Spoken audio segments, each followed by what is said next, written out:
mutant zombie creatures, falling bodies, and the Hudson River only slightly less polluted than it is now. The Walking Dead Dead City is a continuation of the Walking Dead saga, focusing on the tumultuous relationship between the baseball bat-wielding Negan and totally not emotionally traumatized after watching her husband get murdered, Maggie. So join me as we take a leisurely stroll down the beautiful streets of Manhattan, explain its ending and what it could mean for a potential season 2. The true protagonist of Dead City is Maggie Rhee, who we first find overlooking the post-apocalyptic Manhattan skyline. New York was one of the epicenters of the zombie virus, and to contain it, the government had all the tunnels and bridges linking Manhattan to the mainland destroyed, trapping hundreds of thousands. Years later, it seems seemingly abandoned, with a spattering of rogue survivors fighting for control. Now, Maggie isn't venturing to this hellhole for the fun of it. Her son Herschel was kidnapped by this season's main antagonist, a man known by the Croat. And you know, when this guy plays a villain, we're in for one hell of a ride. In order to get her son back, Maggie will have to team up with the very man who killed her husband, the ruthless Negan Smith, who is currently on the run from the marshals of New Babylon for killing a magistrate and 4 of his men. She tracks him down, believing that Negan's story and insight into the Croat may help her get her son back. But why would Negan help Maggie, considering their past? 1, Negan has nowhere to go, he's on the run,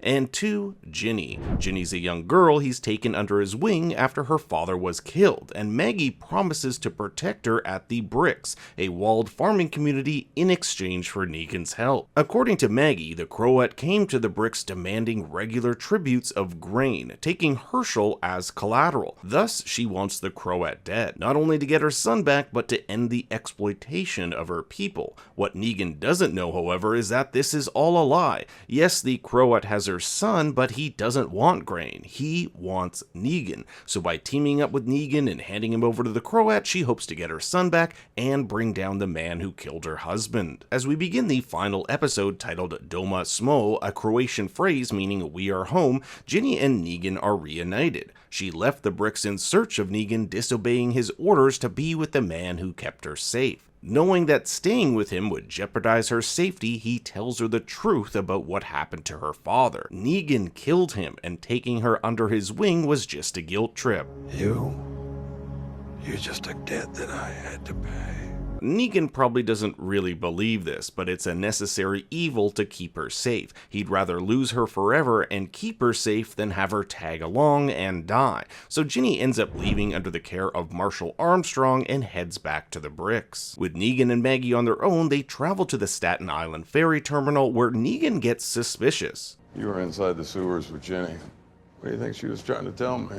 In the sewers, Maggie told Ginny that the Croat had stolen her son and all their food and grain from the Bricks, but Ginny knows this is a lie. When she was there, she saw plenty of food and a full silo. This is why Ginny runs away and writes the word liar. Ginny, who hasn't spoken since the death of her father, says her first line of the show here, saying, I want you to... No. But is cut off. I think she wanted to warn Negan that Maggie was a liar, and if Negan knew that, not to trust her intentions. This causes him to get real suspicious of Maggie, ultimately culminating in the two having a knife battle over a horde of bloodthirsty zombies. And before we continue, if you like these types of videos, be sure to like and subscribe. Every little bit helps the channel out. With the arrival of the Croat and his men, Negan is brought into custody, and the Croat's plan is partially revealed. He heard through a former member of the Saviors, the group of survivors led by Negan, that there was a story of a pregnant woman who watched her husband get killed by Negan. So the Croat used this knowledge to seek her out and use her to bring Negan in. The plan works, and the Croat is a man of his word, releasing Herschel in exchange for Negan. But Herschel is far from thankful for his rescue. He believes that his mother is more obsessed with getting revenge on Negan than actually saving him.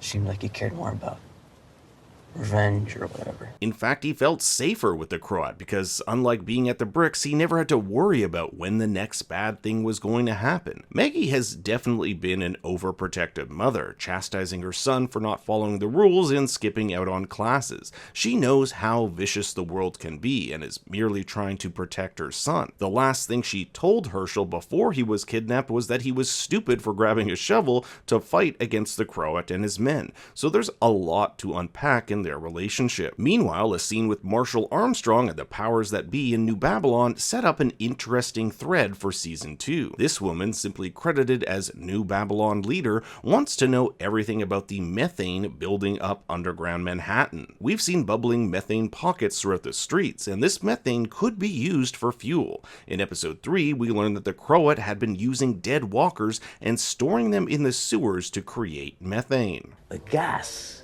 can be pressurized into a liquid fuel. That's why we can see the Croat's men rounding up walkers by the dozen, collecting them as fuel. Death is no end. It is our fuel. It seems the people of New Babylon have been alerted to this discovery and will want to claim it for themselves, which brings us to Negan's meetup with Dama, which literally means lady in Croatian. Dama is the real leader of the Bratzi, the group of Croats men who control much of Manhattan. She has headquartered her people in a rundown theater, apt considering she believes politics to be nothing more than a performance.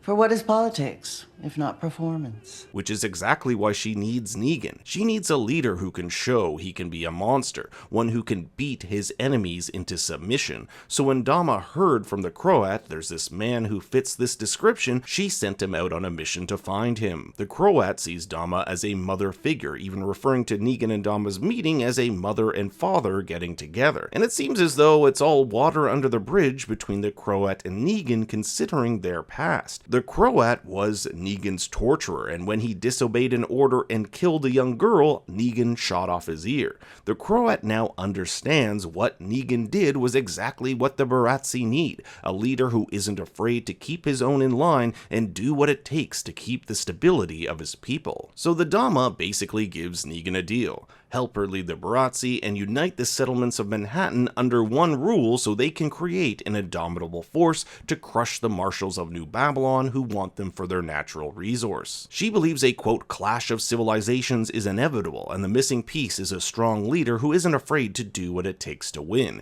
even if it means becoming a monster. And what better person than Negan? The Dama gives Negan a morbid box containing the severed pinky toe of Herschel, claiming that at any point she can go back and take much more should Negan not comply. So Negan's basically trapped. He either helps them out, or Maggie, Ginny, Herschel, and others over at the Bricks may face the Bratzi's wrath. And to make matters even more complicated, it seems as though Herschel has developed a connection with the Dama. Not only did he say he'd rather be back with her, but Maggie uncovers a series of drawings, one in particular that hints he may have been let out of his confinement to draw. There's even a sketch of the Dama herself. The Dama tells Negan that Herschel opened up to her and felt safe around her. Perhaps she was the good cop to the Croats' bad. So I think there's a little bit more going on here than what we're being told. The final shot of the season is a split screen of Negan and Maggie's face. It's a metaphor for their relationship, two people who started so far apart coming together and understanding one another, only to be ripped apart yet again. But if they're going to find a way out of their situation, it can only be done through each other. But what did you think of Dead City? Is this a good addition to the Walking Dead universe, or should this have stayed dead? Let me know your thoughts and theories in the comments below. Thanks for watching, please make sure to like and subscribe, and for more bad takes you can follow me on Twitter and Instagram at ThinkStoryYT.